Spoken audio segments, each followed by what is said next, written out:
Guys থাম্বনেলের যে পিকটি edit করেছি সেটা পিক্সার্ট দিয়ে। তো গাইস আমরা পিক্সার্ট অ্যাপ্লিকেশনটি ওপেন করব, ঠিক আছে।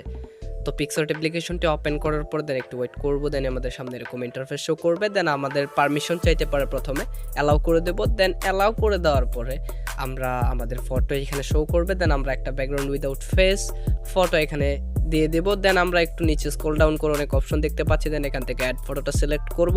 দেন আমরা আবারও গ্যালারিতে চলে যাব। এখন আমাদের ওই ব্যাকগ্রাউন্ড উইদাউট ফেসের যে হেডের যে মাথাটা আমাদের লাগাতে হবে, দেন একটা মাথা আমি সিলেক্ট করে নেব। দেন আমার দেখি ওই ব্যাকগ্রাউন্ডের সাথে কোন ছবিটা ম্যাচিং করে। দেন আমরা এই ছবিটা ম্যাচিং করে আমরা উপরে দেখতে পাচ্ছি অ্যাডে ক্লিক করে দেবো।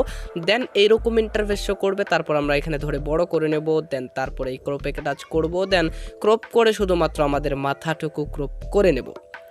তো আমাদের মাথাটুকু ক্রপ করে নেওয়ার পরে ঠিক এই রকমভাবে ক্রপ করব এবং উপরে রাইট মার্ক দেখতে পাচ্ছি, ওখানে একটা টাচ করব। দেন এরপর বড় করব। বড় করার পরে উপরে একটা চিহ্ন আছে, এই চিহ্নতে একটা ক্লিক করবেন। দেন আপনারা এই চিহ্নতে চলে আসবেন। তারপর আপনারা এটাকে সাইজ ইচ্ছে মতো নয় এইভাবে সাইজগুলো রেখে আপনারা ঠিক ব্যাকগ্রাউন্ড এইভাবে রিমুভ করবেন। সো বন্ধুরা, এইভাবে ব্যাকগ্রাউন্ড রিমুভ করবেন গাইস। অবশ্যই আস্তে আস্তে করবেন, তাহলে অবশ্যই ভালো হবে। ভিডিওটা অনেক লম্বা হয়ে যাবে, যার কারণে আমি ভিডিওটি ফাস্ট করে দিচ্ছি।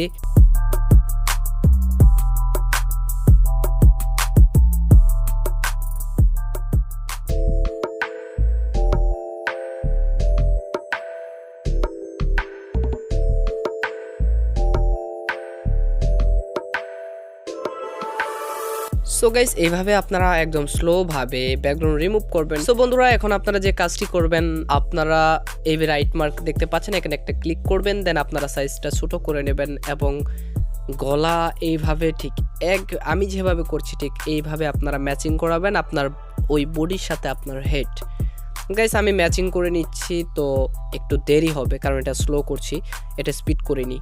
আপনারা ঠিক এইভাবে আস্তে আস্তে করবেন।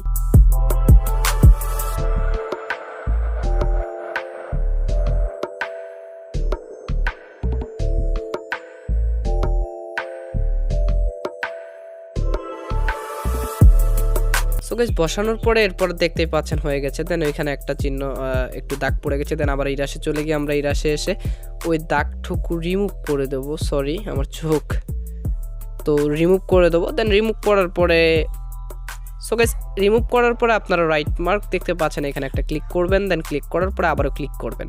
তো এবার ফটোটিকে সেভ করার প্রয়োজন পড়বে, এর জন্য আপনারা উপরে দেখতে পাচ্ছেন একটা চিহ্ন আছে, তো এই চিহ্নটার একটা ক্লিক করবেন। দেন এই চিহ্নটাতে ক্লিক করলে সরাসরি আপনার গ্যালারিতে সেভ হয়ে যাবে।